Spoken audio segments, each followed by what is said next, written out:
حضرات آپ سے گزارش ہے تھوڑا سا آگے آ جائیے، جو لوگ پیچھے بیٹھے بیٹھے ہیں یعنی وہاں بھی بیٹھیں گے آگے بیٹھیں گے تو تھوڑا سا آگے آ جائیے. جزاک اللہ. محمد و آل محمد صلوات.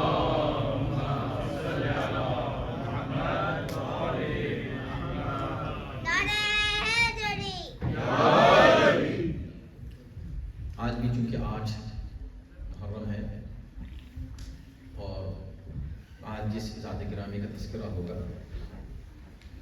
حق ہے ان کا کہ ہم ان کی والد گرامی کا بھی ذکر کریں کہ وہ باوفا حسین کا بھائی جو بھائی تھا مگر کبھی اس نے خود کو بھائی نہیں کہا بلکہ ہمیشہ غلام کہا، مولا کو آقا کہا. یہ تعلیم کس کی تھی؟ جناب ام البنین کی. ام البنین کہ قبر اطہر کہاں ہے؟ جنت البقیع میں. تو آج ہم جناب ام البنین کو ان کے فرزند کا پرسہ دیں گے شہادت کا، اور ان کے فرزند جناب عباس کو ان کی ماں کی شکستہ قبر کا پرسہ دیں گے. اور ہم آج یہ عہد کریں گے کہ ہم اس وقت تک چین سے نہیں بیٹھیں گے جب تک جنت البقیع تعمیر نہ ہو جائے انشاءاللہ. ہم جہاں بھی ہیں ہماری جو بھی حیثیت ہے، جو بھی ہماری طاقت ہے، قوت ہے، اختیار ہے، اس میں ہم اس تحریک کا حصہ بن جائیں گے. کوئی تنظیم نہیں ہے، کوئی آرگنائزیشن نہیں ہے کہ میں آپ سے کہہ رہا ہوں کہ اس آرگنائزیشن کا حصہ بن جائیں. آرگنائزیشنز بہت کام کر رہی ہیں اس کے اوپر، اور البقیع آرگنائزیشن خاص طور پہ انٹرنیشنل لیول پر بڑے کام کر رہی ہے. لیکن میں ایک آرگنائزیشن کی بات نہیں کر رہا ہوں، میں موومنٹ کی بات کر رہا ہوں. بقیع کا تعمیر بقیع کا جو معاملہ ہے یہ ایک تحریک ہے، اور اس تحریک کا ہر نہ صرف مومن حصہ ہے، ہر مسلمان. یہ مسئلہ سیکٹیرین نہیں ہے، اس کا تعلق تمام مسلمانوں سے ہے. وہاں پر صحابہ کرام بھی دفن ہیں، وہاں ازواج رسول بھی دفن ہیں، وہاں اہل بیت طاہرین دفن ہیں، وہاں بڑی بڑی شخصیتیں دفن ہیں. تو مسلمانوں کی بہت بڑی تعداد علاوہ صرف چند ان لوگوں کے جو قبروں کو بنانا حرام سمجھتے ہیں یا بدعت سمجھتے ہیں، ان کے علاوہ جتنے مسلمان بہت بڑی تعداد ہے، 90% سے زیادہ مسلمان الحمدللہ ہمارے ساتھ ہیں اس معاملے میں، اور ہمیں لے کے ان کو ساتھ چلنا ہے. ہم اس کو سیکٹیرین بیس پہ بات نہیں کر رہے. اور نہ صرف مسلمان بلکہ عام انسان دنیا بھر کے. UN کی طرف سے یہ قانون ہے کہ آپ کسی بھی قبر کو ڈی سیکریٹ نہیں کر سکتے، اس کی توہین نہیں کر سکتے. آپ کریں گے تو یہ جرم ہے، ایک انسانی جرم ہے. کسی کی بھی قبر ہو، کسی کا گریو ہو، اس کو وینڈلزم مانا جاتا ہے اگر اس کو توڑا جائے، گرایا جائے. وینڈلزم، ٹیررزم سب ایک چیز ہے. تو انسانی بنیاد پر بھی ہمیں اس سلسلے میں تحریک چلانی ہے. تو اس تحریک میں سب شامل ہیں. یہ ایک انسانی تحریک ہے، یہ اسلامی تحریک ہے، اور بے شک یہ ایک ایمانی اور ولائی تحریک ہے. اس لیے کہ ہمارا تعلق ہے، جس کو جتنی معرفت ہوگی ان معصومین سے جو وہاں دفن ہیں اتنا ہی زیادہ وہ تڑپ کر اس تحریک میں حصہ لے گا. اگر آپ کو نہیں معلوم کہ میں کیا کروں تو آپ پوچھیں کہ بھائی مجھ کو کیا کرنا چاہیے. بہت کام ہے کرنے کے، صرف مظاہرہ ہی نہیں. مظاہرہ ایک کام ہے، مظاہرے کے علاوہ کم سے کم 15 یا اس سے بھی زیادہ پروجیکٹس ہیں جس کے اوپر البقیع آرگنائزیشن کام کر رہی ہے. آپ بقیع.org پر جا سکتے ہیں، اور آپ خود یہاں جو بھی آپ کی ایکٹیویٹیز ہیں اس کے لیے ایک الگ ویب سائٹ ہے، اس پر ڈالیں. ہر شہر میں کچھ نہ کچھ ایکٹیویٹی دنیا کے ہر شہر میں ہو رہی ہے، آپ کے شہر میں بھی ہونی چاہیے. تو آپ اس میں رپورٹ کریں بقیع.global.org پر. آپ جا کر دیکھیں میلبورن ہے کہ نہیں وہاں. اگر نہیں ہے تو اس میں ہونا چاہیے، کوئی ایکٹیویٹیز آپ کے یہاں کی ہونی چاہیے. ہے ماشاءاللہ میلبورن نے کیا ہے کام، اور آپ حضرات نے اس سلسلے میں کافی کچھ کیا، لیکن وہ باقاعدہ منظم طور پر آنا چاہیے. آپ لوگ خود جہاں جہاں ہوں اس سلسلے میں مل جل کر کام کریں، بات کریں، علماء کی سرپرستی میں سینٹرز مل کر. یہ خود بھی اتحاد کا بھی ایک بہترین مرکز ہے. بقیع کی تحریک ہمیں متحد رکھتی ہے، ہمیں ایک رکھتی ہے، اتحاد کا مرکز اور محور ہے ہم سب کے لیے. انشاءاللہ پروردگار ہم سب کو توفیق دے کہ ہم اس سلسلے میں اپنی ذمہ داری کو پورا کر سکیں. صلوات محمد.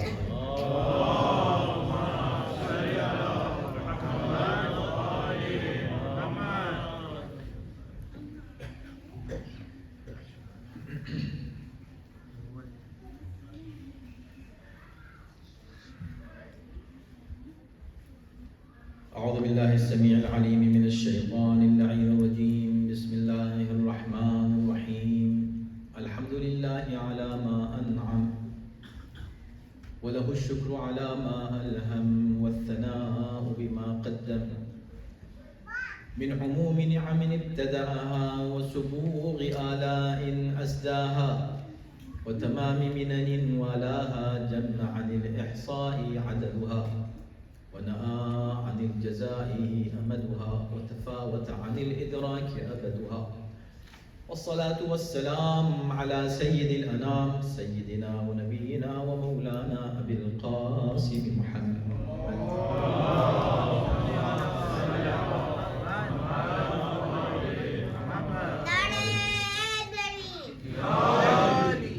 وآله الطيبين الطاهرين المعصومين واللعنة الدائمة على أعدائهم أجمعين من الآن إلى يوم الدين. أما بعد فقد قال الله في كتابه الكريم بسم الله الرحمن الرحيم وإن تولوا فاعلموا أن الله مولاكم نعم المولى ونعم النصير.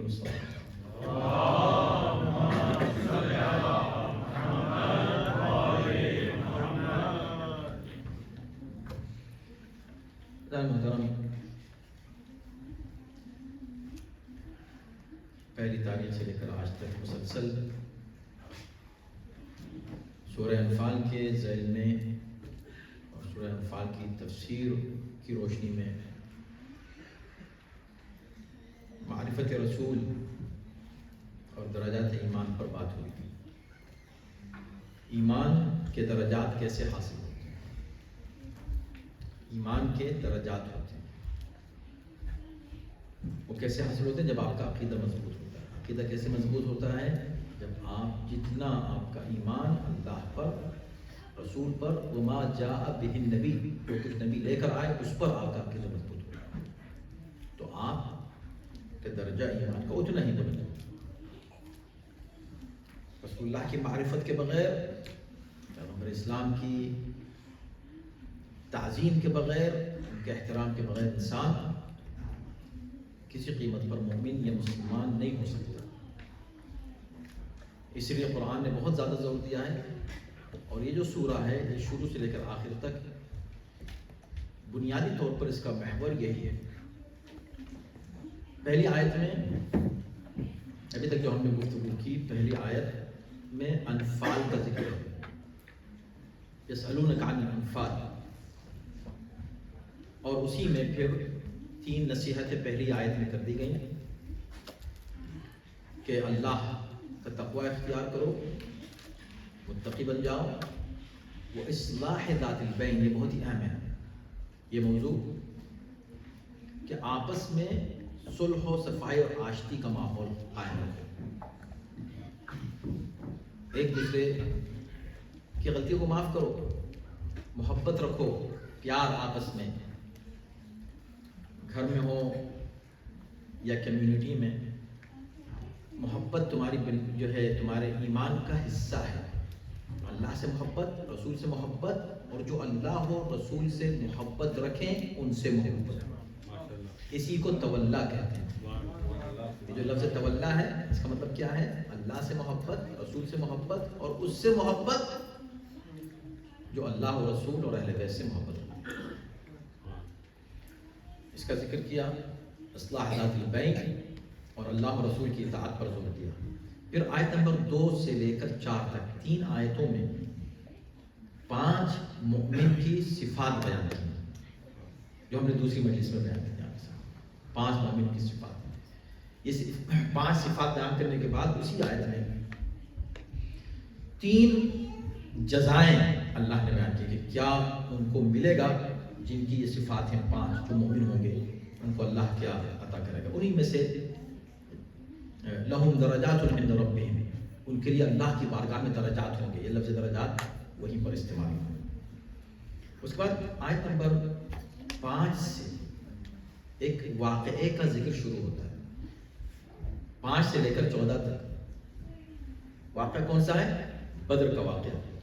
کہ یاد کرو وقت جب ہم نے تم کو تمہارے گھر سے نکلنے کا تم کو حکم دیا اور تم نکلے، اور اس کے بعد وہ کیفیت بیان کی ہے کہ بدر میں جو لوگ نکلے، اس پر ہم نے گفتگو کی ہے، بات کی، ان کی کیفیت کیا تھی، ان کی حالت کیا تھی۔ وہ قرآن تو قرآن ہے، اللہ تو ظاہر سی بات ہے کہ ہم شاید خوفزدہ ہو جائیں یا ہمارے یہاں کوئی مصلحت پیدا ہو جائے کہ ہم کوئی بات بیان کرنے میں مصلحت سے کام لیں، پروردگار جب بات کرتا ہے تو صاف صاف تعریف کرے گا، تو جس کی تعریف کرنی ہے اسی کی تعریف ہوگی، تعریف نہیں ہوگی۔ اگر اللہ مذمت کرے گا تو اسی کی مذمت کرے گا جس کی مذمت ہونی چاہیے۔ یہ قرآن کا انداز ہے، قرآن ہے، اللہ کا کلام ہے، ہمارے جذبات نہیں ہیں۔ ہم ہو سکتا ہے باعث ہو جائیں کسی بات کے بیان کرنے میں، لیکن قرآن تو عدل کی پیک پر ہے، انصاف کی پیک پر، تو اس بیس پر قرآن نے بیان کیا ان آیات میں کہ پیغمبر اسلام جب بدر کے لیے نکلے ہیں تو اصحاب پیغمبر کی کیا کیفیت تھی، اور ان کی قسمیں بیان کی ہیں اس کے اندر کہ کتنے ٹائپ کے لوگ تھے، کون کیا کہہ رہا تھا، کس نے کس انداز سے اس واقعے میں بدر کے غزوے میں شرکت کی۔ 14 کے بعد 16 سے لے کر 19 تک اسی واقعے کا تسلسل ہے۔ یہ میں آپ کو اس لیے حوالے دے رہا ہوں تاکہ کچھ تھوڑا سا ہم لوگ کنکلوژن کی طرف جا رہے ہیں، تاکہ پتہ چلے کہ ہم نے ترتیب سے اس سورے پر کیا کیا گفتگو کی ہے، اور انشاءاللہ آپ کو جب بھی موقع ملے خود جا کر پھر اس سورے کو کھول کر دیکھیں گے تو آپ کو پتہ چلے گا کہ ایک اشرے میں جب آپ شریک ہوئے تو کم سے کم فور ایور، ہمیشہ کی زندگی کے لیے انشاءاللہ آپ جب کبھی اس سورے کی طرف آئیں گے تو آپ کو یہ اشرہ ضرور یاد آئے گا۔ صلوات علی محمد علیہ۔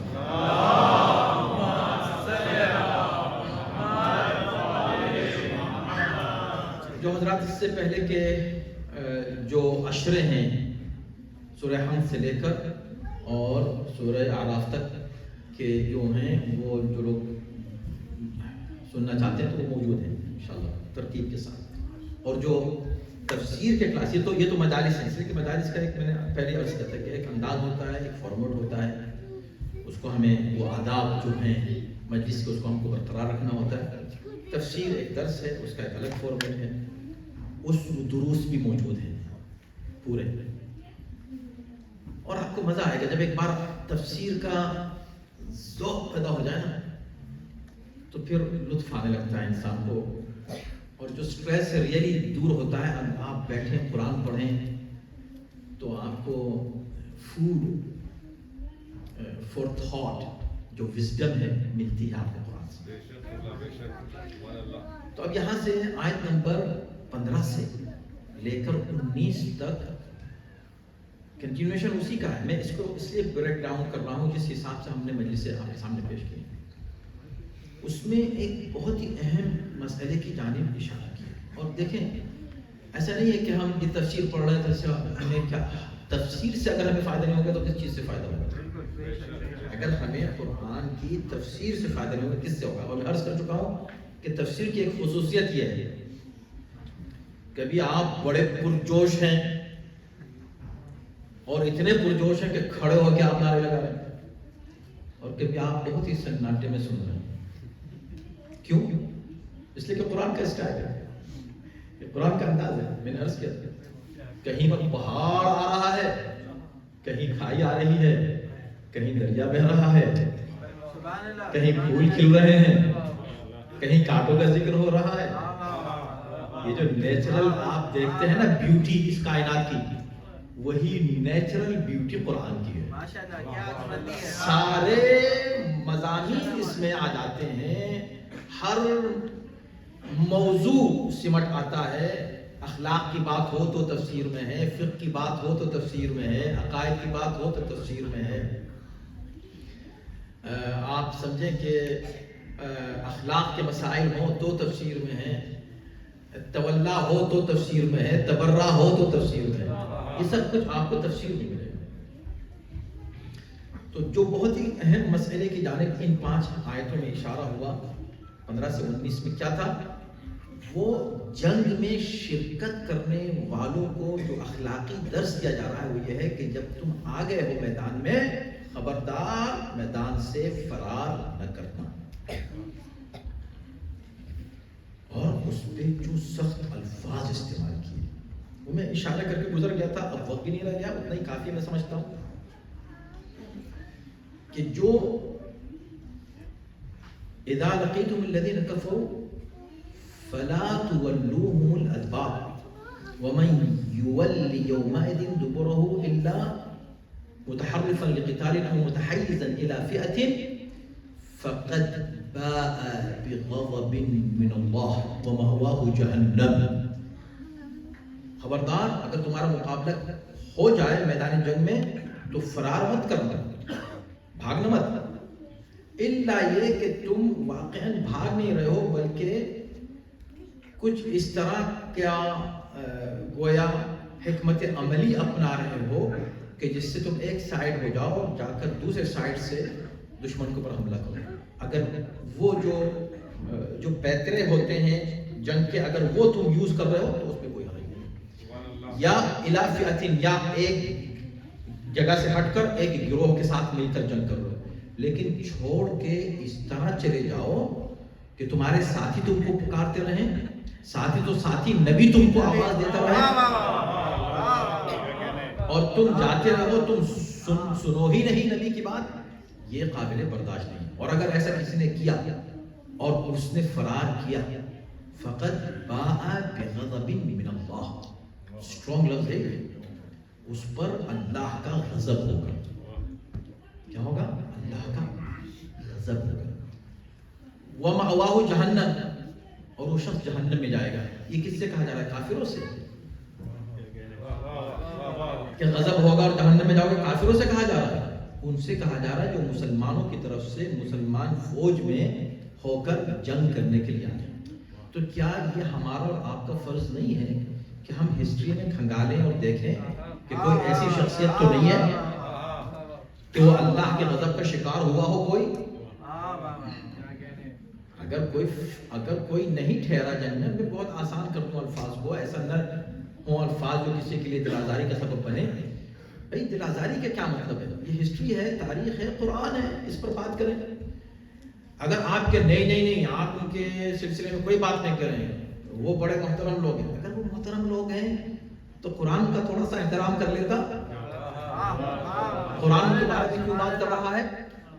اس کا مطلب ہے کہ نہیں، قرآن نہ تو کسی انسان کا کلام ہے کہ اس میں اس کے جذبات شامل ہو گئے ہوں، اور نہ کسی فرقے کی بک ہے کہ اس فرقے کے لوگوں نے یہ بات کہہ دی ہو. یہ تو اللہ کا کلام ہے. جب اللہ کہہ رہا ہے تو ہمیں بھی اس سے درس یہی لینا ہے کہ جو کچھ قرآن نے کہا ہے ہم وہیں پر رہیں، اپنی طرف سے نہ کچھ ایڈ کریں نہ اس میں کوئی کمی لائیں، نہ کمی نہ بیش. قرآن اپنی جگہ رہے گا، اس کی تعلیمات اپنی جگہ رہیں گی، اس کے الفاظ اپنی جگہ رہیں گے، اور وہ جہنم میں چلا جائے گا وہ شخص جو بھاگے گا، جو فرار کرے گا. تو یہ اس لیے ہمیں معلومات کرنا ضروری. بہت آرام سے بات کر رہا ہوں میں، اس لیے ان سب چیزوں کی معلومات ضروری ہے کہ ایسا نہ ہو کہ روز ہم پڑھ رہے ہیں اهدنا الصراط المستقیم صراط الذین انعمت علیہم غیر المغضوب علیہم. یا اللہ جو مغضوب علیہم ہیں ان کے پیچھے مت چلانا ہم کو. ایسا نہ ہو کہ انجانے میں ہم ایسے لوگوں کے پیچھے چل رہے ہوں جن پر اللہ کا غضب ہے اور قرآن بتا رہا ہے کہ غضب ہے، ہم نہیں بتا رہے ہیں. ٹھیک ہے، یہاں تک پہنچے. اس کے بعد آیت نمبر 30 سے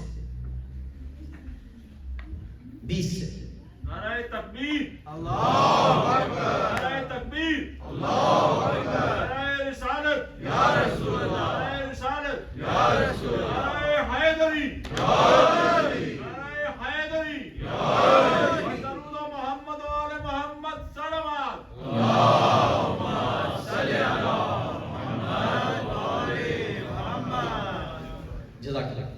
تو یہ آیت نمبر 29 یعنی 19 تک تھا. اب 19 تک آپ پڑھ لیں، اور یہ جو سیگمنٹس آیات کے میں آپ کے سامنے پیش کر رہا ہوں اس میں اور بھی بہت سے میسیجز ہیں، جتنا ہو سکا ہم آپ کے سامنے پیش کر سکیں. آیت نمبر 20 سے اس کے بعد پھر یہی کنٹینیو ہو رہی ہے بات، لیکن تھوڑا موضوع مختلف ہے، بات وہی ہے یا انداز مختلف ہے. یہ کہا جائے وہ کیا؟ یا ایھا الذین آمنوا اے صاحبان ایمان، جب تم کو رسول آواز دے، یا ایھا الذین آمنوا استجیبوا للہ وللرسول اذا دعاکم لما یحییکم، تو اس سے پہلے کی تمام آیات، یہ آیت نمبر 24 ہے، 20 سے لے کر یہاں تک نبی کی بات سننے پر بات ہو رہی ہے۔ جب نبی کہے سن رہے ہو نہیں سن رہے ہو، وَلَا تَكُونُوا كَالَّذِينَ قَالُوا سَمِعْنَا وَهُمْ لَا يَسْمَعُونَ، ان کی طرح مت ہو جانا جو کہہ رہا ہاں سن رہے ہیں مگر نہیں سن رہے ہیں۔ کون ہے جو سن رہے ہیں نہیں سن رہے ہیں؟ اس کا مطلب کچھ لوگ ایسے لوگ ہیں کہ جو نے کہا ہاں سنا تو تھا مگر حقیقتاً نہیں سنا۔ سنا تھا، ہاں سنا تھا، رسول اللہ نے اعلان کیا تھا، ہاں کیا تھا، تو پھر مانتے ہو کہ نہیں؟ لگتا ہے نہیں سنا تھا۔ تو قرآن یہ کہہ رہا ہے کہ ایسا نہ ہو، ان جیسے مت ہو جانا جو کہ ہاں سنا تو ہم نے مگر حقیقتاً نہیں سنا۔ اور اس کے بعد کہا کہ جب بھی تمہیں آواز دے تو فوراً لبیک کہنا، اس لیے کہ تم کو زندگی کے لیے بلاتا ہے، موت کے لیے نہیں بلاتا۔ اگر تمہیں واقعی زندگی چاہیے، حقیقی زندگی چاہیے تو نبی کی اطاعت ہے، اس لیے کہ نبی کی اطاعت ہی میں زندگی ہے اور نبی کی مخالفت ہی میں موت ہے۔ زندہ وہ ہے جو نبی کی اطاعت کرتا ہے، مردہ وہ ہے جو نبی کے مقابلے پر آ جاتا ہے۔ دشمنان اہل بیت پہ لانا، محمد و آل محمد صلوات۔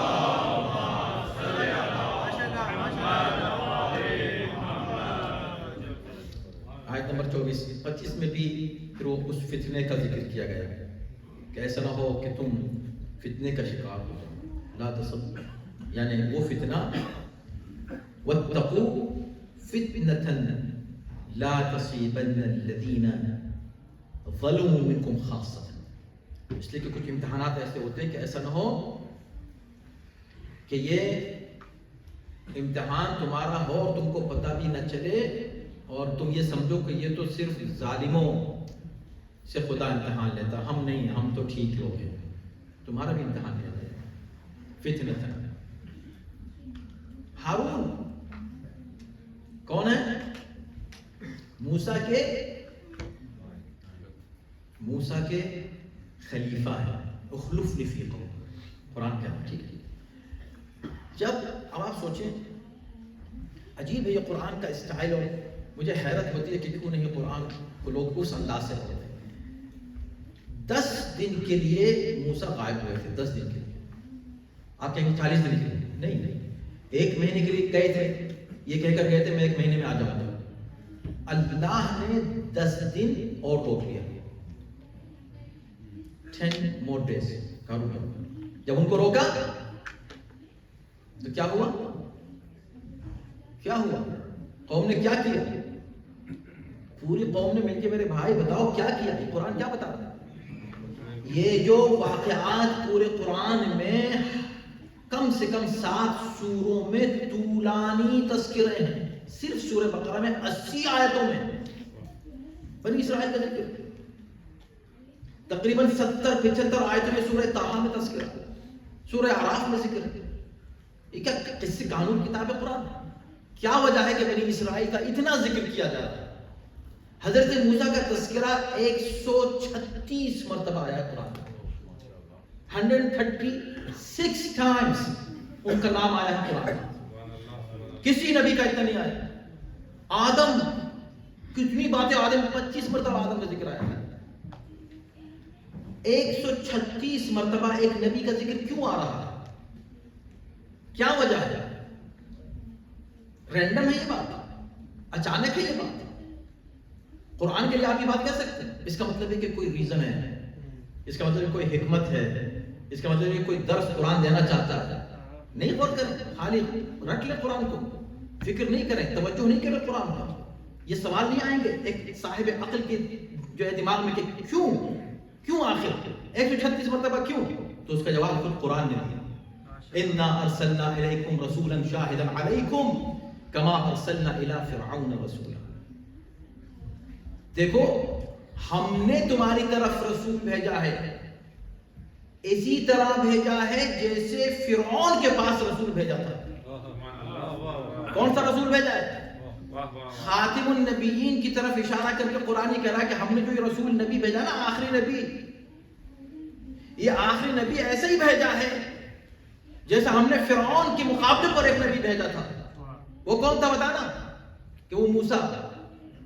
تو مجھے پورے قرآن میں کسی اور نبی سے نبی کی مشابہت دکھا دیں کہ قرآن نے کہا ہو کہ ہم نے تمہارے پاس ابراہیم کی طرح نبی بھیجا ہے، آدم کی طرح بھیجا ہے۔ نہیں، ہم نے تمہاری طرف نبی بھیجا ہے موسیٰ کی طرف۔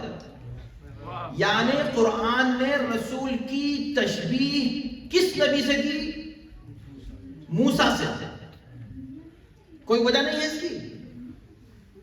پورے قرآن میں اتنا تذکرہ موسیٰ کا اور موسیٰ کی قوم کا، اس کے بعد تشبیہ کسی اور نبی سے نہیں، کس نبی سے؟ موسیٰ سے۔ تو اس کا کوئی مقصد نہیں ہے۔ کیوں موسیٰ سے تشبیہ دی؟ تو قرآن نے تو بتا دیا کہ بھئی موسیٰ کا ذکر اتنی بار اس لیے آیا ہے کہ ہم ان کی تشبیہ دینے والے تھے اپنے حبیب کی موسیٰ سے۔ اب موسیٰ سے تشبیہ کیوں دی ہے یا اللہ؟ کہا یہ بھی تم کو رسول بتا دیں گے ہمارے۔ یا رسول اللہ، یہ کیا وجہ ہے کہ تشبیہ آپ کی موسیٰ سے دی گئی ہے؟ کہا اس لیے کہ میری امت، یہ بات متفق علیہ ہے، میری امت ہر وہ کام کرے گی جو موسیٰ کی امت نے کیا۔ حذو النعل بالنعل، اس طرح کرے گی کہ کوئی ذرہ برابر فرق نہیں ہوگا، ذرہ برابر فرق نہیں ہوگا، ذرہ برابر۔ اس طرح جو انہوں نے کیا ہے، حدیث انہوں نے کہا کہ اگر وہ کسی ایک بل میں گھسے ہوں گے نا تو تم بھی اسی بل میں گھسو گے۔ حذو النعل بالنعل کے الفاظ ہیں، یعنی یہ امت ایگزیکٹلی وہ کرنے والی ہے جو اس امت نے کیا۔ تو تشبیہ قرآن نے رسول کی دی کس سے؟ موسیٰ سے۔ موسیٰ نے، رسول نے اس امت کی تشبیہ دی کس سے؟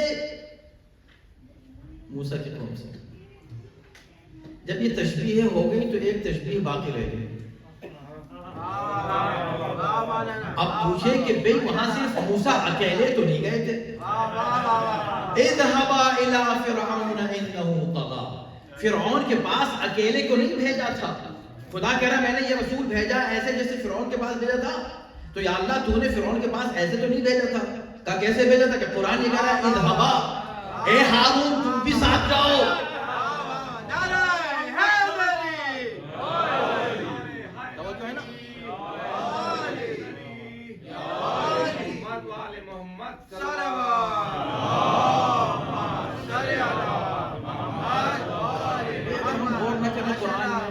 تفکر نہ کریں، تدبر نہیں کریں تو پھر کیا فائدہ قرآن پڑھنے میں؟ اذهبا تسنیہ کا صیغہ ہے، جاؤ تم دونوں جاؤ فرعون کے پاس۔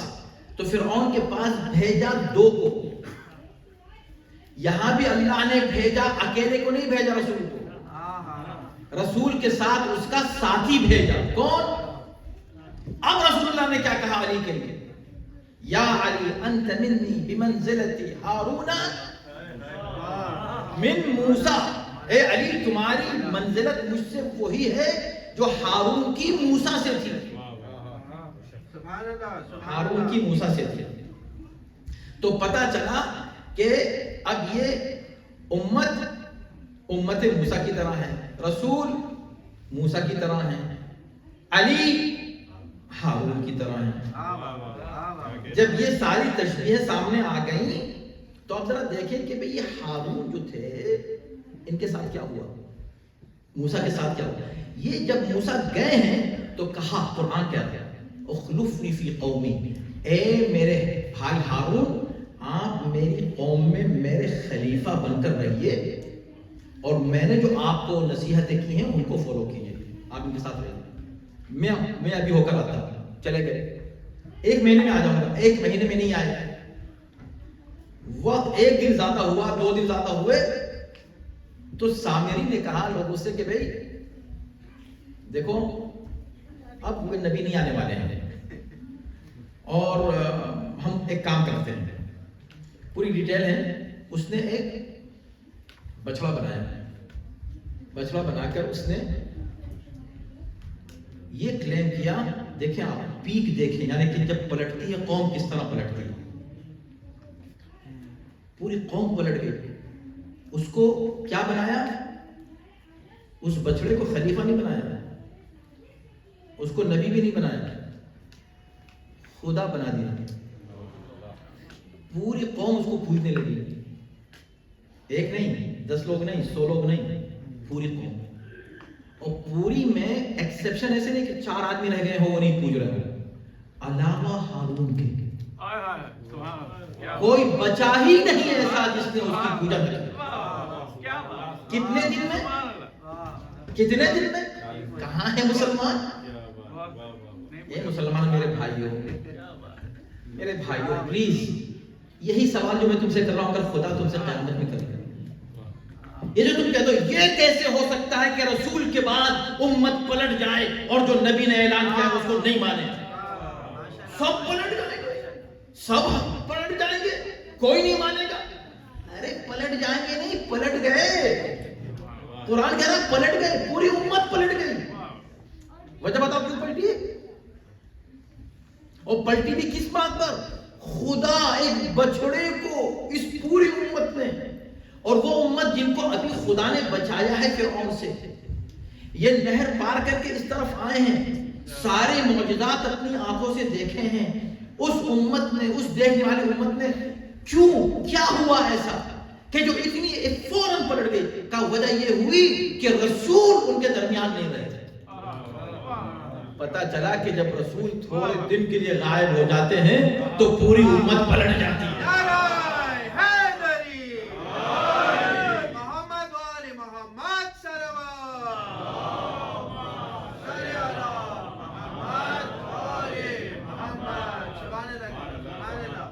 امت پلٹ جاتی ہے. اب یہ الگ بات ہے کہ بھئی آپ تلاش کریں کہ بھئی یہ کیا ہوا. مثال دی ہے، موجود ہے کہ نہیں، قبول کرتے ہیں کہ نہیں. اگر ایسا ہے کہ بھئی وہی کرو گے تو وہ کیا کہ نہیں امت نے.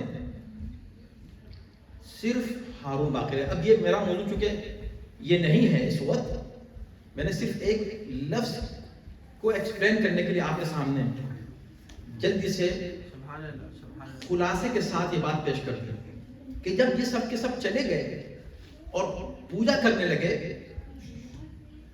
تو اللہ نے موسیٰ کو خبر کی. کیا کہا؟ انما فتننا قومک، اے موسیٰ ہم نے تمہاری قوم کو فتنے میں ڈالا، یعنی کیا؟ امتحان لے لیا. یہ کہاں کہہ رہا ہے؟ خدا موسیٰ سے کہہ رہا ہے اس جگہ جہاں موسیٰ خدا سے بات کرنے گئے ہیں. وَأَضَلَّهُمُ السَّامِرِينَ، اور سامری نے ان کو، سب کو، پوری قوم کو ایک سامری نے بہکا دیا. اس طرف ہارون نے کیا کہا؟ یہی بات کہی ہے، سیم لفظ، یا قومی انما فتنتم بہ انما ربکم الرحمن فاتبعونی واطیعوا امری. اے لوگوں میری بات سنو، میں رسول کا خلیفہ ہوں. یہ قرآن کہتا ہے، سورہ طہ پڑھیے، میں رسول کا خلیفہ ہوں، میری بات سنو. انہوں نے کہا نہیں یہ خدا، کہا نہیں خدا نہیں ہے، انما ربکم الرحمن انما فتنتم بہ، تمہارا امتحان ہو رہا ہے، تم امتحان میں فیل ہو رہے ہو. تو یہاں پر جو قرآن اس سورہ انفال میں کہہ رہا ہے کہ وَاتَّقُوا، دیکھو یاد رکھو، ڈرو اس وقت سے جب کہ تم بھی کسی فتنے میں پڑ جاؤ. فِتْنَةً لَن تَصِيبَنَّ الَّذِينَ ظَلَمُوا مِنْكُمْ خَاصَّةً.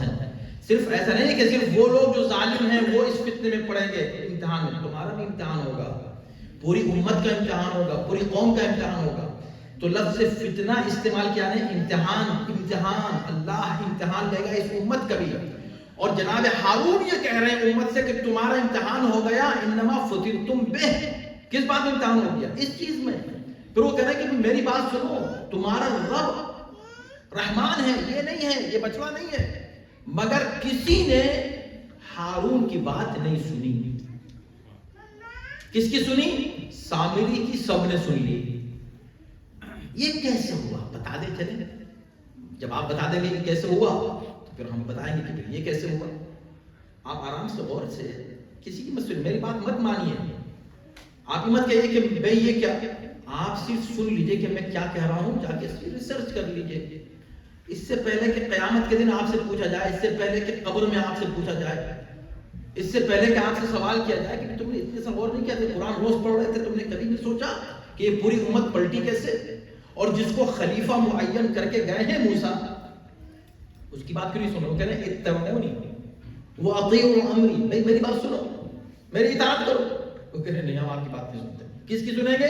سامری کی. وہ سامری جو کہہ رہا ہے یہ خدا ہے. بچ کر اب پتا چلا کہ کیوں اللہ نے کہا تھا کہ ہم نے تمہارے پاس ایسا نبی بھیجا ہے، ایسا رسول جیسا ہم نے فرعون کے پاس بھیجا تھا.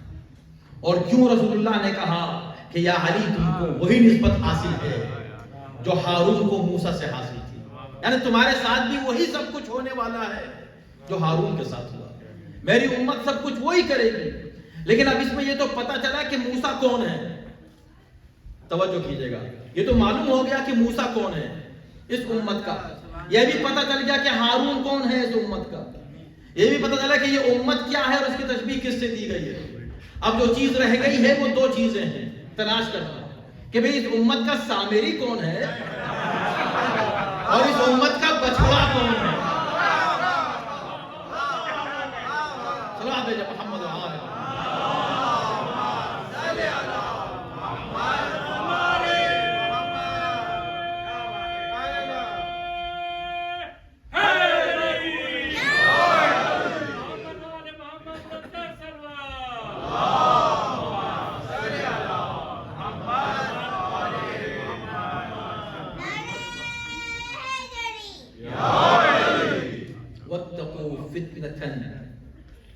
لا تصبن الذین. یاد رکھنا یہ فتنہ ہے، ایسا نہ ہو کہ تم کسی طرح اس کی زد میں آ جاؤ. اس کے بعد باہر کیفے پھر اب ہم دیکھ رہے ہیں وقت کے فرمائے نظر ہے آیت نمبر 41 میں، آیت نمبر 40 میں ایک بات کہی گئی ہے، وہ میں عرض کر دیتا ہوں جو میں نے اصل میں آیت پڑھی آتی ہے. اور پھر آیت نمبر 40 کے بعد 41 آتی ہے، اس میں خمس کا ذکر ہے.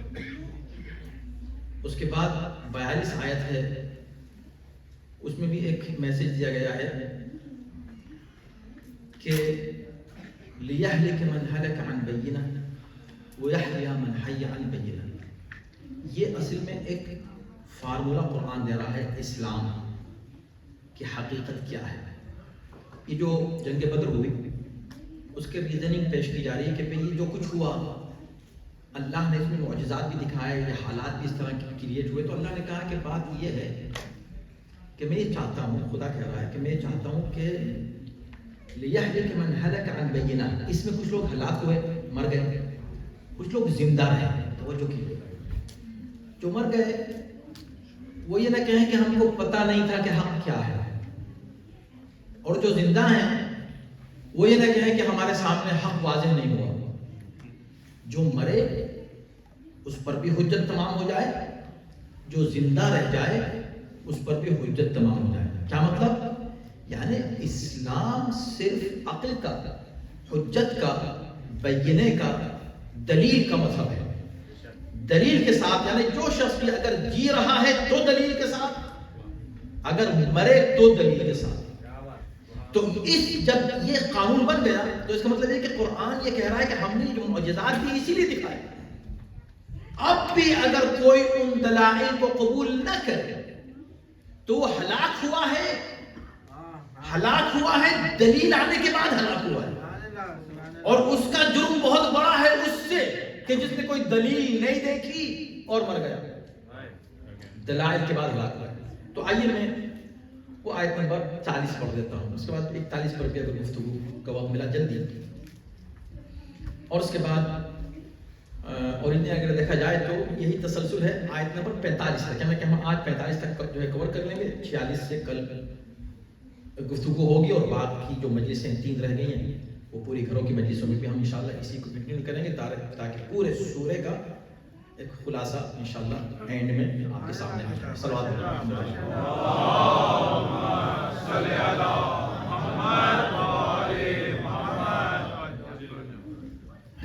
تو 35 آیت نمبر 35 میں بھی ایک بات کہی گئی، میں اس کو فی الحال آگے بڑھاتا ہوں وقت کی تنگی کی وجہ سے.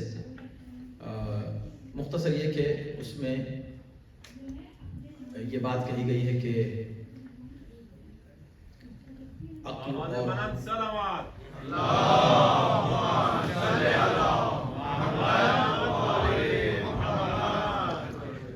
عقل کے ساتھ آپ کو مسائل کو حل کرنا ہے، بینہ کے ساتھ حل کرنا ہے. اب جب آپ پہنچیں گے، اب ایک لفظ استعمال کیا قرآن میں، لفظ وہ لفظ کہ جو آپ اس سے بہت فیملیئر ہیں، مگر اس میں حسن کیا ہے اس لفظ میں، وہ آج میں پیش کروں گا.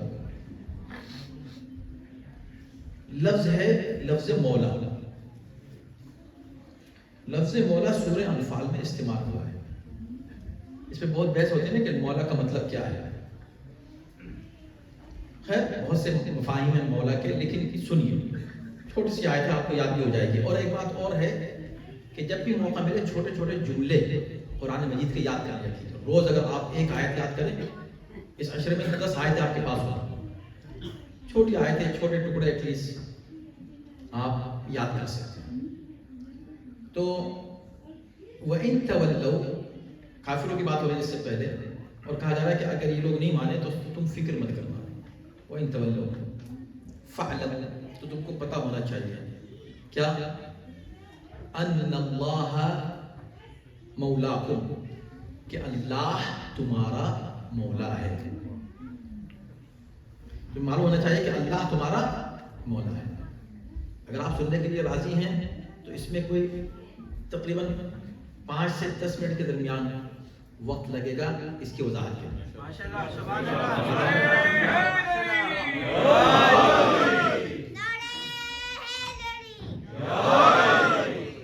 وَإِن تَوَلَّوْا فَاعْلَمُوا أَنَّ اللَّهَ مَوْلَاكُمْ نِعْمَ الْمَوْلَى وَنِعْمَ النَّصِيرُ. کافروں کی فکر مت کرنا، سمجھنا کہ اللہ تمہارا مولا ہے، اور وہ بہترین مولا ہے اور بہترین نصیر ہے، بہترین مددگار ہے. بہترین مولا ہے، بہترین مددگار ہے. تو ایک بات تو پتہ چلی کہ مولا کا مطلب الگ ہے، مددگار کا مطلب الگ ہے. تو یہاں اس سے مراد یہ نہیں کہ مددگار ہے. نعم المولا و نعم النصیر کہاں کہا جا رہا ہے؟ یہ جنگ بدر کے موقع پر. بدر کے موقع پر یہ بات سب کو سمجھائی جا رہی ہے کہ اللہ مؤمنین کا مولا ہے، اور اللہ جب مولا ہے تو وہ بہترین مولا ہے اور بہترین نصیر ہے.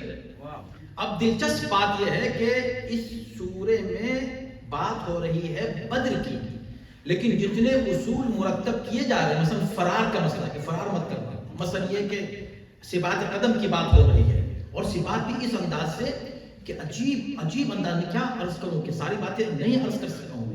خیر میں چھوڑ دیتا ہوں. تو جس انداز سے قرآن نے پیش کیا ہے تکوینی اور تشریعی انداز سے فرار سے روکنے کے لیے، اس طرح تمام اصول معین کیے ہیں. کوئی نہ کہے کہ یہاں پتہ نہیں ہوا کہ نہیں ہوا، نہیں، یہ ہمیشہ کے لیے اصول معین کیا جا رہا ہے، ایون فار فیوچر. یعنی جب کبھی اس طرح کی کوئی جنگ ہو تو اب اگر وہاں سے کوئی بھی اگر وہ کام انجام دے جس کو آج ہم منع کر رہے ہیں تو وہ اس پر اپلائی ہوگا. آج ہم کچھ اصول طے کر رہے ہیں، بتا یہ رہے ہیں کہ اللہ تمہارا مولا ہے. جب اللہ تمہارا مولا ہے تو ہمیشہ ہر جنگ میں اللہ تمہارا مولا رہے گا. یعنی اللہ کی مدد، اللہ کی اتھارٹی، اللہ کی حاکمیت وہاں پر ثابت رہے گی ہر جگہ ہر جنگ میں. لہذا اور وہ بہترین مولا ہے، بہترین نصیر. بات سمجھ ہو گئی؟ اب سنیے، جب یہ بات واضح ہو گئی کہ بات ہو رہی ہے بدر کی، اللہ تمہارا مولا ہے، نہیں معلوم کہ کتنی جلدی مسلمان بھول گئے اس بات کو. فوراً 1 سال کے بعد پھر جنگ ہوئی، مشرکین جمع ہوئے احد کے میدان میں، اور جب جمع ہوئے تو وہاں مشرکین نے ایک نعرہ لگایا. نعرہ کیا تھا؟ لنا العزى ولا عزى لكم. ہمارے پاس عزا ہے، تمہارے پاس عزا نہیں ہے. عزا ایک بت کا نام تھا. انہوں نے کہا ہمارے پاس عزا ہے. اے مسلمانوں تم کیا جیتو گے ہم سے, تمہارے پاس تو عزا ہی نہیں ہے, ہمارے پاس عزا ہے. اب مسلمان پریشان ہوئے کہ ہم کیا جواب دیں. ارے بھائی جب تم کو اس سے پہلے بتایا جا چکا ہے, اتنی جلدی بھول گئے, اتنی جلدی بھول گئے. جو لوگ کہا بھول کیسے گئے اتنی جلدی. بھائی دیکھو یہ قرآن ہے اور دیکھو یہ تاریخ ہے. تو اب رسول اللہ کہتے ہیں کوئی ہے ان کو جواب دینے والا, کوئی ہے ان کو جواب دینے والا. کیا جواب دیں ان کو؟ یہ کہہ رہے ہمارے پاس عزا ہے, تمہارے پاس عزا نہیں ہے. علی نے کہا یا رسول اللہ میں جواب دوں, میں جواب دوں. کہاں جاؤ جواب دو. علی کھڑے ہوئے کہ سنو, اللہ مولانا ولا مولا لکم, اللہ ہمارا مولا ہے تمہارے پاس مولا نہیں ہے.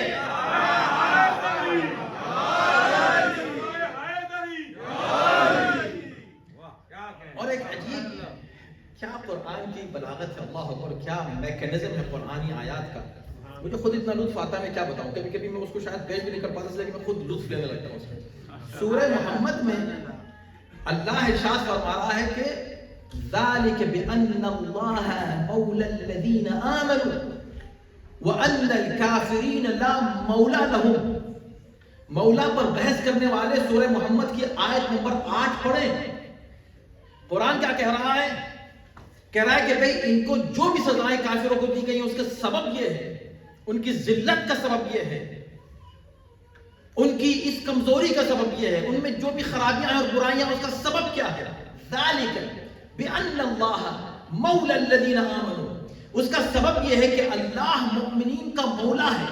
وأن الکافرین لا مولا لهم, اور جو کافر ہیں ان کا کوئی مولا نہیں ہے.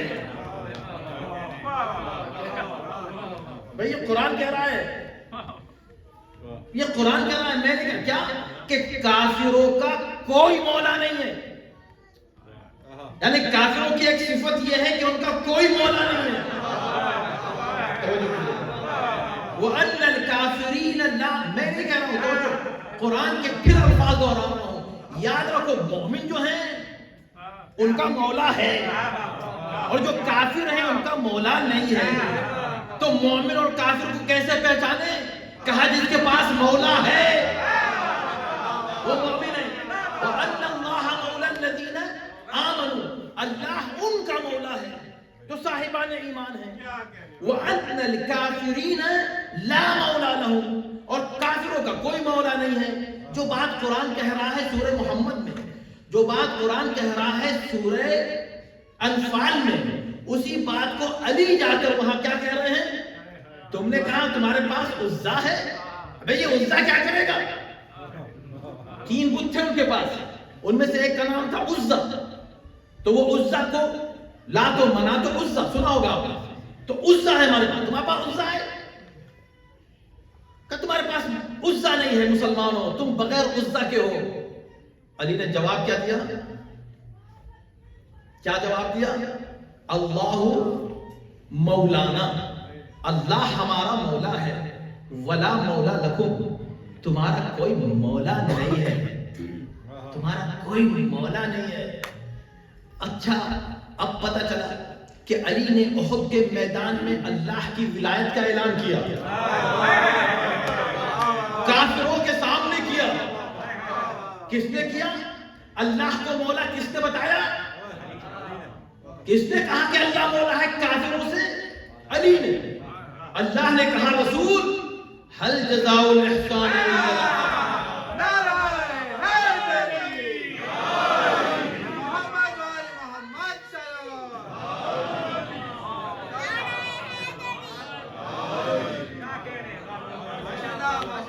اب آج تم کو بھی علی کو مولا کہنا ہوگا. اے رسول کہو, اور دیکھو وہی کہنا جو علی نے کہا تھا, لفظ بھی نہ بدلے. سلام علیہ محمد علیہ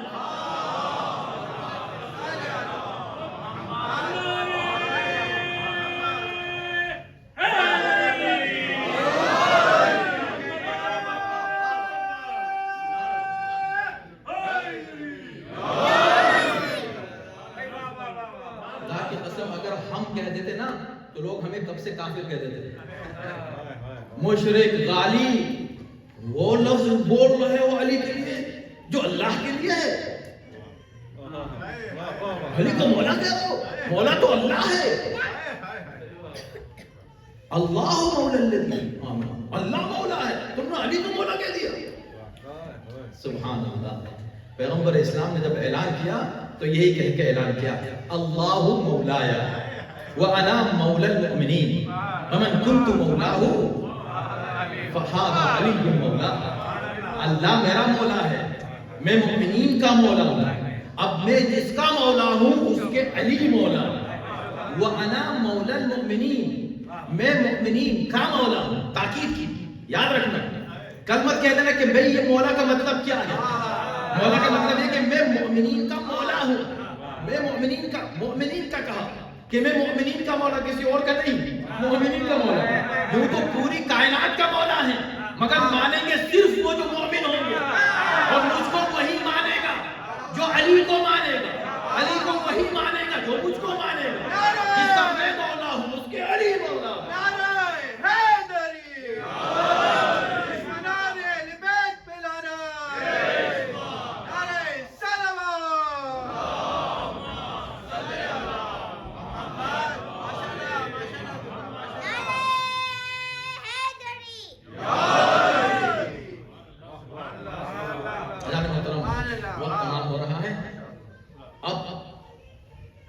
مولا کا مطلب میں آپ کو ایک اور مفہوم سے، مولا کا مطلب اتھارٹی، فل فلیج، جن کو اختیار ہے، وہ ہے مولا. کیا اختیار ہے کس بات کا؟ ہر مالک، اونر. ایک شخص آیا امام جعفر صادق علیہ السلام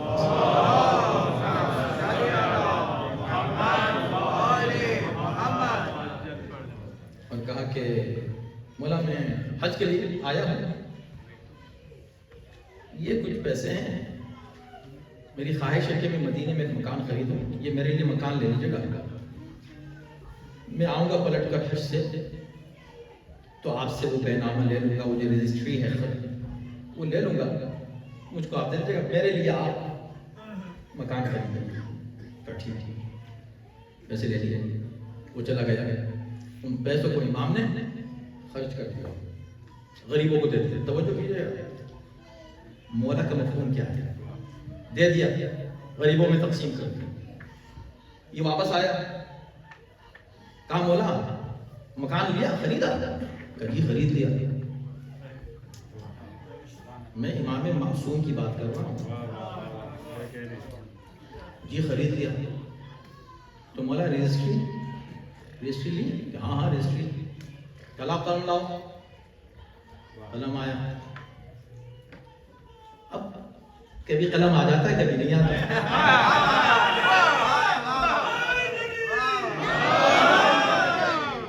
قلم آ گیا، لکھ دیا. قلم سے کیا لکھا کہ جعفر ابن محمد نے اس شخص کا نام لکھا کہ اس کے لیے جنت میں مکان خریدا. اس نے اس کو لیا. کہا مولا یہ کیا؟ جنت مالک جنت میں مکان خریدا. اور مکان بھی ایسا ہے کہ اس کا ایک سائڈ رسول اللہ کے گھر کی طرف ہے، دوسرا سائڈ علی کے گھر کی طرف ہے، تیسرا حسن کے گھر کی طرف ہے، چوتھا حسین کے گھر. مولا یہ میرے لیے مکان ہے. آنکھوں سے لگایا، بوسہ دیا اس دستاویز کو اور چلا گیا. یہ واقعہ، اتنا سا واقعہ، بس اتنا سا واقعہ. مگر اس کو اگر آپ غور کریں، واقعی غور کرتے چلے جائیں، ہماری زندگی کو بدلنے کے لیے کافی ہے واقعہ. اصل میں آپ اگر آج کسی بھی مرجع کے پاس جائیں اور ایک امانت دیں کہ یہ ایک امانت ہے اور یہ اس پرٹیکولر کام کے لیے، مرجع اتنی اتھارٹی رکھتے ہوئے بھی اس کو حاصل نہیں ہے کہ اس پیسے کو کسی اور مد میں صرف کرے علاوہ اس کے جس کے لیے آپ کہہ کر گئے. کیونکہ آپ اس پیسے کے اونر ہیں. آپ نے جو کہا ہے وہ امین ہے، ان کے پاس آپ نے امانت رکھی ہے. وہ امانت میں خیانت مانی جائے گی اگر اس کو کسی اور جگہ خرچ کر دیا جائے. یہ فقہی مسئلہ ہے. اسی وجہ سے جو واقعہ ہے، واقعہ تو ہے لیکن اس کو کوئی فقیہ مثال نہیں بنا سکتا یہ نہیں کہہ سکتا کہ ٹھیک ہے تم بھی لے لو کسی کے پیسے اور لے کے اس کو جنت کی دستاویز دے دو. نہیں، تم جو ہو تم اتنا ہی کرو گے جتنا اس نے کہا ہے. اب سوال یہ پیدا ہوتا ہے کہ جو فقہ جہاں سے چلی ہے یہ فقہ ہے ہی منسوب امام جعفر صادق سے. فقہ جعفری ہے، فقہ جعفری کے بانی یہ کیا سکھانا چاہتے ہیں، کیا بتانا چاہتے ہیں؟ اس نے دیا مکان خریدنے کے لیے وہ مدینے میں، آپ کہہ رہے ہیں ہاں اور اس پیسے کو آپ نے خرچ کر دیا دوسروں میں، فقیروں میں. یہ کیا ہوا؟ تو کہا یاد رکھو یہ میں نے اسی کے پیسے خرچ کیے ہیں. کوئی اور آتا تو میں اس کے لیے مکان خریدتا جیسا وہ چاہتا اسی جگہ. تو مولا کیا فرق ہے؟ کہا تم نے دیکھا نہیں، جیسے ہی میں نے کہا کہ میں نے خرید لیا تمہارے لیے، اس نے کوئی سوال کیا کہ کیوں؟ اس نے کہا کہ میں نے تو آپ کو یہاں کے لیے دیا تھا. امام ہوتا ہے مولا اور مالک. اس نے جو پیسے دیے امانت نہیں تھے، وہ امام کی ملکیت تھے. امانت تو اس کے پاس تھے. توجہ کیجئے میں کیا کہہ رہا ہوں. وہ جو پیسے اس نے لا کے 10,000 درہم دیے، یہ 10,000 درہم امام کے پاس امانت نہیں رکھے، یہ امام کی ملکیت تھے. مگر ہر ایک سے نہیں لے سکتے. کیوں؟ اس لیے کہ ہر ایک اس ملکیت کو نہیں مانتا. مانتا صرف وہ ہے جو ان کو مولا مانتا ہے. مولا، جس نے مولا مانا اس نے کہا کہ بس اصل میں یہ میرے پیسے تھوڑے ہیں امام ہی کے، میرے پاس اللہ کی امانت ہے، میری خواہش ہے کہ یہاں مکان بن جائے. لیکن جو اصل مالک ہے امام، اس نے کہا میں جانتا ہوں کہ تمہارے لیے کہاں مکان کی زیادہ ضرورت ہے. توجہ کیجیے گا، کہاں مکان کی زیادہ ضرورت ہے. چنانچہ وہ مکان جنت میں لیا امام نے. اب آپ کہیں گے لیجئے، یہ عجیب بات ہے. اب آج کل پیری مریدی بہت چلتی ہے. اب کوئی پیر بھی یہ کام کر سکتے ہیں. یہ تو امام جعفر صادق نے کیا تھا، میں بھی وہ کر رہا ہوں. لاؤ تمہارے پیسے لاؤ، میں رکھ لیا، میں نے رکھ لی وہ پیسے اور ہم نے تم کو جنت میں دے دی جگہ جا. تو کوئی بھی کر سکتا ہے. یہ کیسا واقعہ ہے؟ نہیں، ائمہ کے واقعات یہاں ختم نہیں ہوتے. تمہیں موقع نہیں مل سکتا وہ کام کرنے کا جو انہوں نے کہا. کیا ہوا کہ جب یہ شخص پلٹا ہے، واپس گھر گیا ہے، جا کر اس نے اس تحریر کو اپنے بیٹوں کے حوالے کیا اور کہا بیٹا جب میرا انتقال ہو اس کو میرے کفن میں رکھ دینا. اور اس کا اسی سال انتقال ہو گیا. اسی سال. دیکھیں اب پتہ چلا کہ امام کی نظر کہاں جا رہی تھی. اس کو جہاں مکان کی ضرورت تھی وہاں اس کے لیے لے کر گیا. اب جب وہ اس کا انتقال ہو گیا، لوگوں نے اس کو دفن کر دیا. نیکسٹ ڈے جب دوسرے دن اس کی قبر پہ پہنچے تو دیکھا کہ وہی پرچہ جو اس کے کفن میں دفنا دیا گیا تھا وہ اوپر رکھا ہوا ہے اور اس پر لکھا ہوا ہے کہ جعفر ابن محمد نے جو وعدہ کیا تھا پورا کیا. اب لاؤ کوئی پیر ایسا جو اس طرح کا وعدہ کرے جو فوراً پورا ہو جائے. اس کا اپنا پورا نہیں ہونے والا تو دوسرے کے کیا پورا. برائے خوشنودی امام صادق علیہ السلام بلند تر صلوات.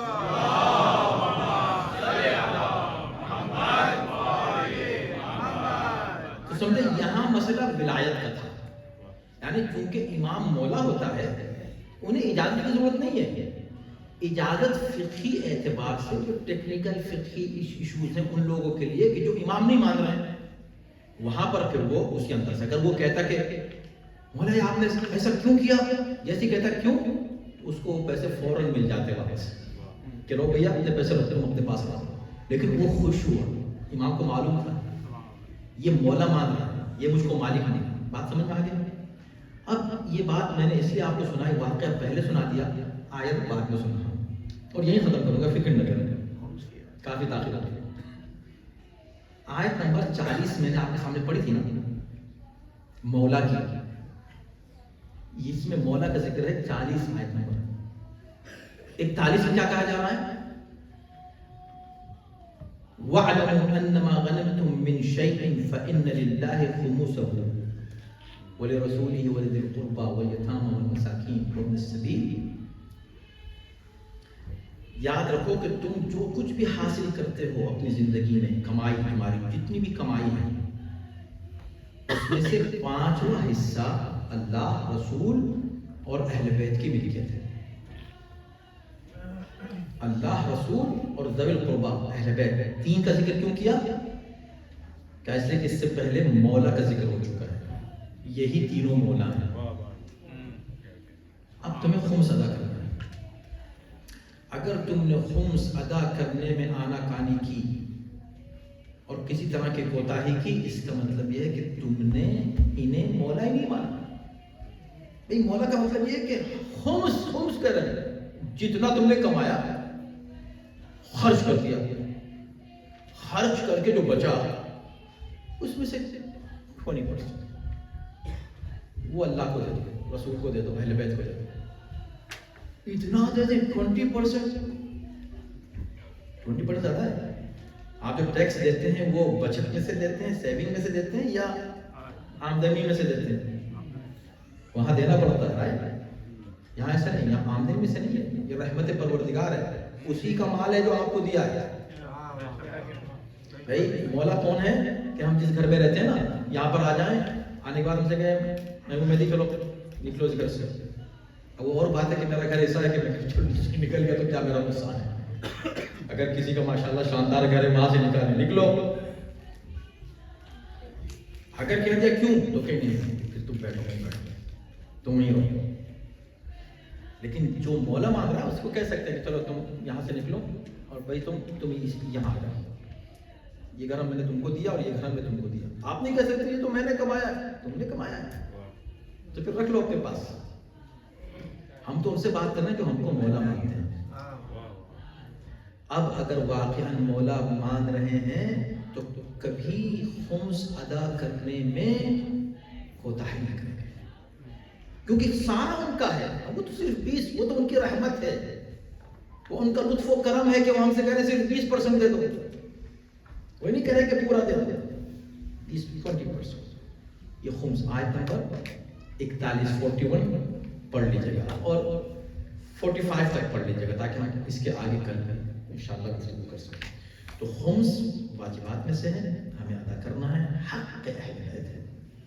اوور آل جو کچھ ہمارے پاس سب ان کا ہے، لیکن انہوں نے ہم سے کہا کہ نہیں سب مت دو، خرچ کر لو تاکہ تمہارے لیے حلال ہو جائے، اور خرچ کرنے کے بعد جو بچ جائے، ایک سال میں جو بچ جائے وہ بھی پورا مت دو، اس میں بھی 80% مت دو، 50% مت دو، 20% دے دو، 80% تم خود رکھ لو۔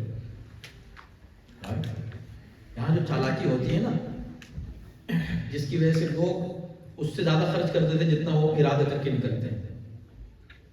انہوں نے کہا سیل لگی ہوئی ہے، کتنی؟ کہا 20% سیل ہے۔ اچھا 20% فری۔ اب جب یہ دیکھا تو لوگ پہنچ رہے ہیں اور اتنا اس سے زیادہ ڈرائیو کر کے زیادہ خرچ کر کے پہنچ رہے ہیں، اور وہاں پہنچ کے ایک کی جگہ 2 لے رہے ہیں جو ضرورت ہی نہیں ہے، اس کی خرچ زیادہ کر رہے ہیں۔ تو یہ ٹرک ہوتی ہے بزنس کی کہ بتا دو کہ اتنا بچت، اور پھر اس کی قیمت اتنی بڑھا دی کہ وہ 20% جو آف کیا تھا وہ آپ سے لے بھی لیا، آپ کو پتہ بھی نہیں چلا۔ تو اگر شریعت یہ کہتی تو شاید لوگ مان لیتے، مگر چونکہ شریعت ہے، اس طرح کا پبلک بزنس نہیں ہے، ورنہ ہونا ہی چاہیے سمجھانے کے لیے کہا جائے کہ دیکھو خمس کیا ہے، خمس کیا ہے، کیپ 80%، 20% کی بات ہی نہ کی جائے، جسٹ کیپ 80%، دس از خمس۔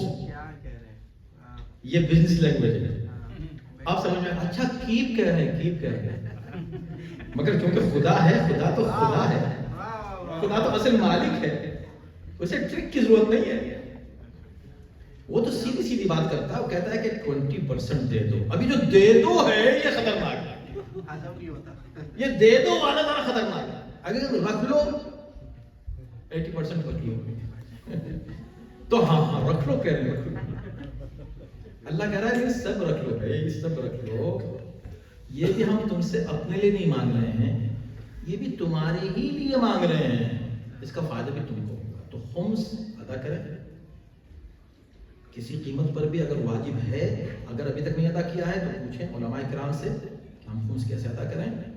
حق اہل بیت، اس کو ائمہ نے قرض کہا ہے کہ قرض تمہارا، اہل بیت کا کم سے کم ہم قرض نہیں رکھ سکتے، اس لیے کہ ہم نے ان کو مولا مانا۔ بس یہ لفظ مولا ایسا لفظ ہے جو ہماری زندگی کا حصہ ہے۔ یہ لفظ مولا جو ہے یہ ہماری پہچان ہے، اور ہم اس سے اتنا فیملیئر ہیں کہ وہ جس کو ہم مولا کہتے ہیں کہ واقعی ہم افتخار کریں گے اگر وہ ہم کو اپنی غلامی میں لے لیں۔ وہ خود مولا ہے ہمارے، لیکن وہ ہمیشہ کسی کو خود مولا کہہ رہے ہیں۔ وہ کون ہے؟ ہمارے مولا عباس۔ دیکھیں معرفت یہاں ہے۔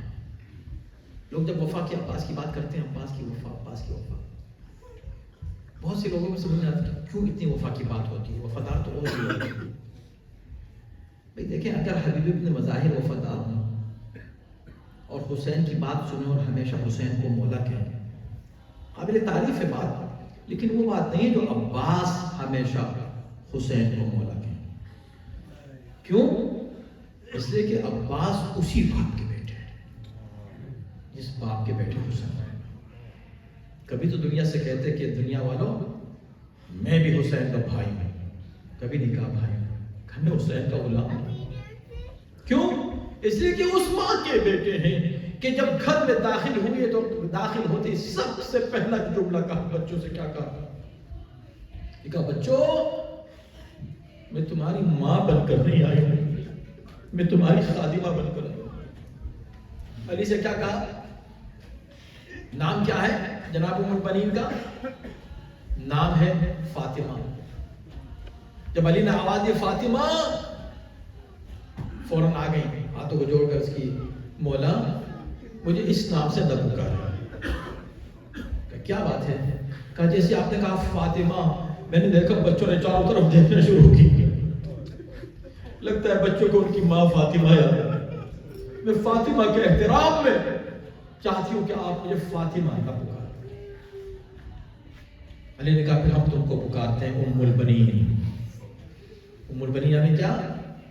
بیٹوں کی ماں۔ ایسا بیٹوں کی ماں کہا کہ واقعی بیٹوں کی ماں بنایا اللہ نے، 4 ایسے بیٹے دیے عباس جیسے۔ مگر کیسی تربیت کی تھی ان بچوں کی، کیسی تربیت کی ان بچوں کی کہ جب بچے حسین کی بارگاہ میں آتے ہیں سر جھکا ہوا ہے۔ کیوں؟ اس لیے کہ علی نے بھی تو اسی لیے مانگا تھا۔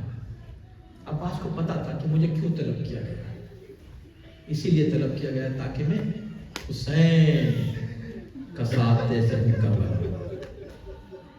میں حسین پر اپنی جان نثار، حسین کا دفاع کر سکوں کربلا میں۔ ارے یہی تو بات تھی شب عاشور، جب حسین نے بھیجا ہے کہ جاؤ میرے بھائی عباس جا کر شبر سے مہلت لے کر آؤ، شبر سے مہلت، وہ بھی عباس کہہ تو دیا، عباس کسی بات کو منع نہیں کرتے، سر جھکا لیا، مگر چہرے کا رنگ متغیر دیکھا حسین نے، حسین سمجھ گئے تھے کہ عباس کے لیے مشکل ہی نہیں، وہ بھی شبر سے کہے کہ مہلت، عباس اور شبر سے مہلت سخت ہے۔ کہا عباس جانا تو ہے، مہلت تو لینی ہے، مگر میں تمہارے ساتھ زہیر کو بھیج دیتا ہوں، میں تمہارے ساتھ حبیب کو بھیج دیتا ہوں۔ عباس نے کچھ نہیں کہا، سر جھکائے ہوئے ہیں، جو مولا کہیں گے میں وہ کروں گا۔ آگے بڑھے، آئے، شبر سے گفتگو ہوئی، اشارہ کیا، حبیب وہ مہلت والی بات ذرا کہہ دو۔ حبیب نے مہلت کی بات کی، مہلت میری واپس آ رہے ہیں۔ آگے آگے عباس جا رہے ہیں، پیچھے پیچھے حبیب اور زہیر چل رہے ہیں۔ زہیر نے ایک مرتبہ حبیب سے کہا حبیب اس نوجوان کو جانتے ہو؟ حبیب نے کہا زہیر اس کو کون نہیں جانتا، اس کی پیدائش سے پہلے ہم اس کی پیدا ہونے کا انتظار کر رہے ہیں۔ یہ وہ نوجوان ہے جس کو وہ علی جس نے خدا سے اپنے لیے کبھی کچھ طلب نہیں کیا، اس نے خدا سے عباس کو مانگا، یہ وہی عباس ہے۔ تو زہیر ایک مرتبہ فوراً کہتے ہیں حبیب سچ کہہ رہے تھے، لیکن میں نے اس لیے پوچھا تھا کہ میں تم کو یہ بتانا چاہتا ہوں کہ اصل میں عباس کو جس دن کے لیے مانگا تھا نا وہ کل ہی کا تو دن ہے۔ ابھی یہ دونوں باتیں کر رہے ہیں، عباس آگے چل رہے، جب علی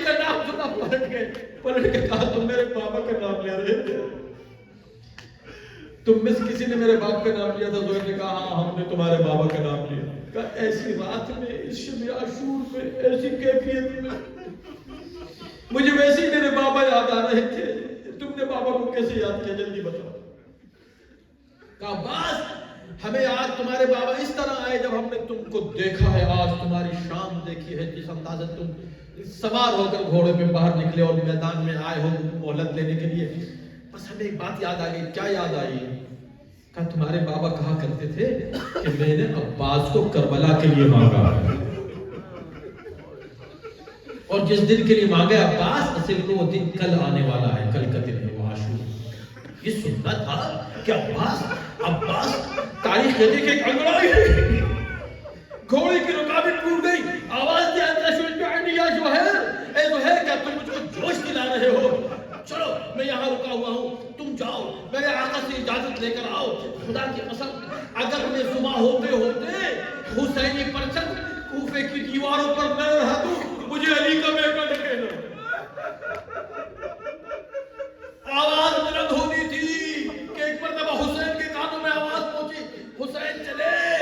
عباس کو سینے سے لگایا, ارے میرے عباس کو کس نے جوش دلا دیا؟ آؤ میرے عباس, ابھی جنگ کا وقت نہیں آیا ہے. یہ جملہ بار بار عباس سنتے رہے, ابھی وقت نہیں آیا ہے, ابھی جنگ کا وقت نہیں آیا. دل میں حسرت رہ گئی کبھی حسین کے یہاں. ہر وقت میں یہی جواب ملتا ہے, عباس ابھی وقت نہیں آیا ہے. سب سے پہلے عباس نے اس وقت تلوار نکال لی تھی جب بھائی حسن کے جنازے پر تیر برسائے گئے تھے. میرا دل کہتا آج بھی اگر وہ ہوتے, اس دور میں ہوتے, تو آج عباس برداشت نہ کرتے ان ٹوٹی ہوئی قبروں کو بقیع کی دیکھ کر. تلوار نے مگر کہہ دیا عباس ابھی وقت نہیں آیا ہے. اس وقت سے عباس اس وقت کا انتظار کر رہے تھے جب حسین ایک جملہ یہ کہہ دے, عباس اب جنگ کا وقت ہے, جاؤ. اور عباس کے دنیا کو دکھائیں کہ عباس کو. اور حسین کو کتنا بھروسہ عباس پر, جب کبھی عباس آ کر کہتے ہیں مولا مجھ کو بھی جانے کی اجازت دیجیے, تو ایک ہی جواب آتا, عباس تم میرے لشکر کے علمدار ہو. عباس خاموش ہو جاتے ہیں, پھر آتے ہیں, مولا اب اجازت دے دیجیے. عباس تم میرے لشکر کے علمدار ہو. ایک وقت ایسا بھی آیا جب عباس آئے, آ کر اجازت مانگی, حسین نے پھر یہ جملہ کہا تم تو میرے لشکر کے علمدار. فنظر یمینا و شمالا, دائیں دیکھا بائیں دیکھا, بکھری ہوئی لاشوں کو دیکھا, اور دیکھ کر کہا آقا کس لشکر کی بات ہو رہی ہے, کس لشکر کا کہاں ہے وہ لشکر؟ بولا. حسین بھی رونے لگتے ہیں, کہا عباس میں تمہیں کیسے جانوں. عباس خیمے میں آتے ہیں, سکینہ کو بلایا, سکینہ میرے پاس آؤ بیٹا. سکینہ آئی. سکینہ عباس سے لپٹ کے کہتی ہے چچا عباس پیاس مارے ڈال رہی ہے, بہت پیاسی. کہا بیٹا اپنا مشکیزہ لے کر آؤ. سکینہ مشکیزہ لے کر آتی ہے. مشکیزہ لے کر آتی ہیں. حسین کی خدمت میں اس بچی کو لے کے پہنچتے ہیں عباس. ہاتھ پکڑا, مشکیزہ خشک مشکیزہ سکینہ کے ہاتھ میں ہے, دوسرا ہاتھ عباس کے ہاتھ میں ہے. آئے حسین کے سامنے خاموش کھڑے ہو گئے, زبان سے عباس نے کچھ نہیں کہا. حسین نے ایک مرتبہ نظر اٹھا کے دیکھا عباس کو, اور دیکھ کر کہا عباس بہت بڑی سفارش لے کر آئے ہو, بہت بڑی سفارش لے کر جاؤ. جاؤ, جنگ کی اجازت تو نہیں ملتی مگر پانی لے کر ضرور آ جانا, پانی لے کر آنا. عباس لے کر چلتے ہیں مشکل سے. اللہ اکبر, کیا روب ہے, کیا جلال ہے, کیا نام ہے عباس کا. جیسے لشکر نے دیکھا کہ عباس آ رہے ہیں, چھکتا چلا گیا لشکر. صرف نگاہوں سے دور کر دیا ہے لشکر کو عباس نے. تلوار چلانے کی نوبت نہیں آئی, بس صرف اس روب سے, اس جلال سے عباس کے لشکر چھٹنے لگا, یہاں تک کہ آگے بڑھتے چلے گئے. آگے بڑھے, فرات کے کنارے پہنچ گئے. ایک مرتبہ گھوڑے سے اترے, فرات میں اتر گئے. ٹھنڈا ٹھنڈا پانی جسم کو لگا ہے 3 دن کے بعد. پیاسے ہیں عباس. ایک مرتبہ چلو میں پانی اٹھایا. تاریخ کہتے کہ اٹھایا, ہاں اٹھایا. کچھ لوگ کہتے ہیں پینے کے لیے اٹھایا. پھر سکینہ یاد آ گئی، نہیں پینے کے لیے نہیں اٹھایا اس لیے کہ دنیا کو بتا دیں مجبور نہیں ہوں، پی سکتا ہوں مگر دیکھو تم کو دکھا کے بتا رہا ہوں پی سکتا ہوں، مگر جب تک سکینہ پیاسی ہے، حسین پیاسے ہیں، اصغر پیاسے ہیں، عباس پانی نہیں پیے گا۔ پانی کو واپس ڈالا، مشکیزے کو بھرا، چلنے لگے تو ایک مرتبہ خیال آیا کہ گھوڑا بھی تو 3 دن کا پیاسا ہے۔ اشارہ کیا گھوڑے سے، گھوڑے تو پانی پی۔ مقاتل میں لکھا ہے کہ گھوڑے نے ایک مرتبہ اشارہ کیا خیموں کی طرف، زبان بے زبانی سے گویا کہنا چاہتا ہوں مولا جس وجہ سے آپ نے پانی نہیں پیا اسی وجہ سے میں بھی پانی نہیں پیا۔ یہ عباس با وفا کا گھوڑا تھا، دونوں واپس نکل آئے باہر۔ اب عباس کا ایک ہی مقصد ہے، کسی طرح یہ پانی خیموں تک پہنچ جائے۔ ادھر عباس چل رہے ہیں، بس چند لمحوں کی اور زحمت ہے آپ کو، عباس چلے پانی لے کر، ادھر سکینہ کے گرد تمام بچے جمع ہیں، سب کو پتہ چلا عباس پانی لینے گئے، سکینہ ہم کو بھی دینا، اور سکینہ ہر ایک کو دراصل دیتی ہے تم بھی پانی، رک جاؤ تم سب بچے خالی کوزلی ہوئے سکینہ کے گرد کھڑے ہوئے ہیں، اور سکینہ تسلی دے رہے میرے دیکھو وہ دیکھو علم آ رہا ہے، وہ میرے چچا آ رہے ہیں، وہ دیکھو بس دعا کرو جلدی میرے چچا آ جائیں۔ تھوڑی دیر گزری تھی کہ ایک مرتبہ علم جھوٹا ہے، سکینہ طرف کے بچوں سے کہ بچوں میرے چچا کے لیے دعا کرو۔ سکینہ کو معلوم نہیں کہ دانا ہاتھ خراب ہو چکا ہے، سکینہ کو معلوم نہیں کہ کیا ہوا، مگر عباس نے پانی کو اور علم کو بائیں ہاتھ میں لے لیا، اسی کٹے ہوئے ہاتھ کے ساتھ آگے بڑھتے چلے گئے، صرف اس مقصد سے کہ پانی آگے بڑھ جائے۔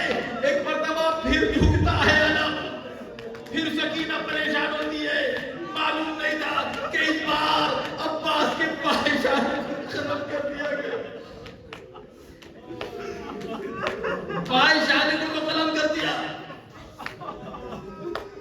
اپنے دانتوں میں دبا لیا مشکیزے کو، مگر خطرہ تھا کہ مشکیزہ اب ہاتھ نہیں ہے، کیسے بچائیں گے مشکیزے کو، تو سینے سے لگا دیا مشکیزے کو، اور سینے کو گھوڑے کی پشت پہ رکھ دیا کہ تاکہ جو بھی تیر آئے میرے جسم پہ لگے مشکیزہ بچ جائے۔ تیر آتے رہے، ایک تیر آیا آنکھ میں لگا، اب بات کا پرواہ نہیں ہے، تیر کہیں بھی لگتے رہے، پانی سکینہ تک پہنچ جائے، گھوڑا آگے بڑھتا چلا جا رہا ہے۔ ایک مرتبہ ایک سنسناتا ہوا تیر آیا، مشکیزے کو لگا، پانی بہنے لگا، بڑی حسرت سے بہتے ہوئے پانی کو عباس نے دیکھا، گھوڑے سے کہا میرے گھوڑے مجھے واپس فرات کی طرف لے جاؤ، اب میں خیمے میں نہیں جاؤں گا، ادھر جو جھکا ہے علم تو پھر بلند نہیں ہوا۔ ایک مرتبہ عباس نے جو واپسی کی، فرات کی طرف واپس آنے لگے، ظالموں نے چاروں طرف سے مل کے حملہ کرنا شروع کیا، ایک ظالم آگے بڑھا، اس نے سر پہ گرز مارا، آپ نے سنا ہے نا جب علی کو تلوار لگی تھی 19 رمضان کو، سب نے سنا ہے کہ کیا کیا علی نے، فوراً اپنے ہاتھوں سے سر کو پکڑ لیا تھا۔ دیکھو کہ مولا آپ کے ہاتھ تو تھے، ابن ملجم کی تلوار لگی، سر کو پکڑ لیا، ہر زخمی اگر سر پر چوٹ لگتی ہے سر کو پکڑتا ہے ہاتھوں سے، یہ وہ مظلوم ہے جس کے سر پر گرز لگا ہے مگر وہ ہاتھ نہیں ہے، اور اب ایسی کیفیت ہے کہ گھوڑے پہ سنبھل بھی نہیں سکتا، زمین پر آ گیا، میں نے زحمت کو تمام کیا، یہ ایام عزا ہے، بس رونے کے دن ہے، بس جیسی زمین پہ آئے، ارے جب کسی نے بتایا تھا ام البنین کو کہ آپ کے بیٹے کو مارا گیا، کہتے کہ یہ نہیں ہو سکتا، اس کی مجال جو عباس کو مارے، بڑا سا بڑا لشکر بھی عباس کو نہیں مار سکتا تھا، کیسی باتیں تم کر رہے ہو، عباس کو کون مار سکتا ہے؟ تو کسی نے کہا کہ عباس کو کسی نے گرز مارا سر پر، کہنے لگے یہ تو اور بھی ناممکن ہے، گرز کیسے؟ گرز قریب آ کے کوئی مارتا ہے، کس کی مجال جو عباس کے قریب آ جائے، تو کسی نے کہا کہ بی بی عباس کے ہاتھ قلم ہو گئے، جب گرز مارا ہے عباس کے ہاتھ دونوں قلم ہو گئے تھے، کہا اب سمجھ میں آتا ہے کہ کسی نے گرز مارا ہوگا مگر یہ بتاؤ جب گرز مارا تو پھر کیا ہوا کہ عباس زمین پر گر گئے. بس خود بھی زمین پر بیٹھ گئی اور بیٹھ کر کہا ہائے میرا عباس جب زمین پر گرا ہوگا ہاتھ نہیں تھے منہ کے بل آیا ہوگا مگر میں عباس کو نہیں روتی میں حسین کو روؤں گی. واہ حسین. ہلچل ہے فوج شام میں عباس آتے ہیں. ہلچل ہے فوج شام میں عباس آتے ہیں. ہلچل ہے فوج شام میں عباس آتے ہیں.